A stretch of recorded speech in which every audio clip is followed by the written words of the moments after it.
Yeah, and I just sit down.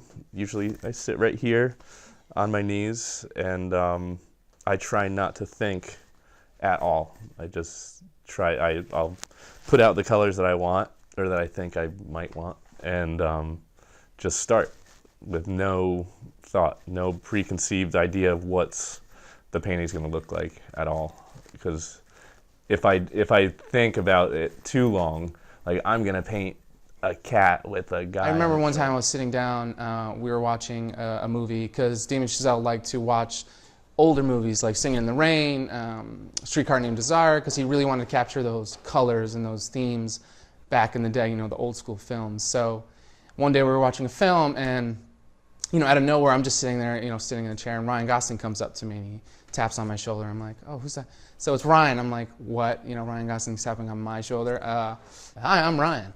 Right? You know, with his grin and everything. Living revolutionaries all over the world. So I gathered all this information, and what I did was I just kind of like took notes, and then when there were similarities between people's description of what revolution smells like, I just kept those scents. It smelled like a combination of urine, burnt rubber, burning paper, dirty underpants, blood, smoke, tear gas.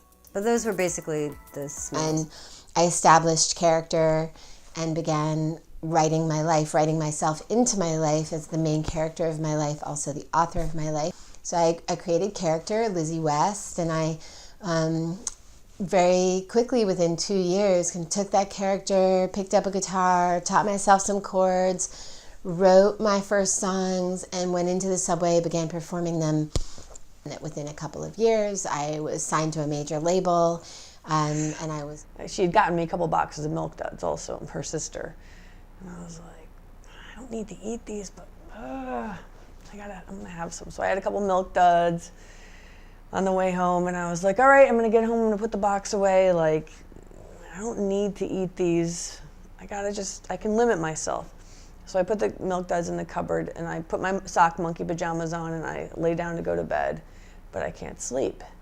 And I'm like, maybe like 3 foot long striped bass. And he starts putting these giant fish, like not even gutted, not even scaled, right out of the Hudson on my cutting board. He goes, hey, you want to cut us some striped bass for dinner? I mean, that's the kind of experiences you have working in Woodstock. One time we were doing a renup for a couple of legendary Woodstockers. I'll leave their name out of this, it's a little embarrassing.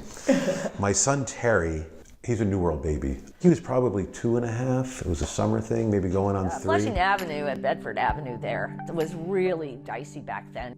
And, you know, it's just the G train was the go nowhere train. Nothing ever happened there. But one night we were coming home from the movies. We were standing on the G platform at the Lorimer Street stop, and nobody's there. It's just an empty, we're waiting 20 minutes, pacing back and forth. We're starving. We were broke, you know, just trying to get back home. Jan and I aren't standing together. And I see this guy with this really nice leather coat, and I knew my leather because I was a handbag designer, go straight up to Jan, right into his face, and put a gun in his chest and say, give me your money, man. Give me all your money. And Jan, very cool, was like, hey man, I don't have any money. He thought Jan was by himself. And so I pipe up and I go, hey man, we're artists, we don't have any money. And he noticed that we realized we were together. And I was like, there's a man on the platform with a gun, there's a man. And I said, like, there's a man, and I started singing this really loud, there's a man on the platform with a gun. And then exactly what I wanted to do was to get away from Jan. He did, but then he pointed the gun at me, and he said, shut up, you b****. And I was like, there's a man on the platform with a gun. I just couldn't stop singing this. And he's like, I'm going to shoot you, but she puts his hands like this. He's like shooting me. At the last second, he points his gun down. The gun goes off. The sound was insane. The bullet hit the platform, ricocheted off, and grazed my leg. And I looked down, and there was blood, like I could see blood, but all of a sudden, everybody started like screaming. It was chaos. It was, you know, people were like, ah!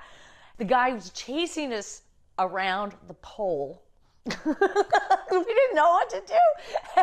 So we got, made our way, ran to the stairway, and at the bottom of the stairs were 3 guys with guns going, "Don't move!" And we're like, we're the victims.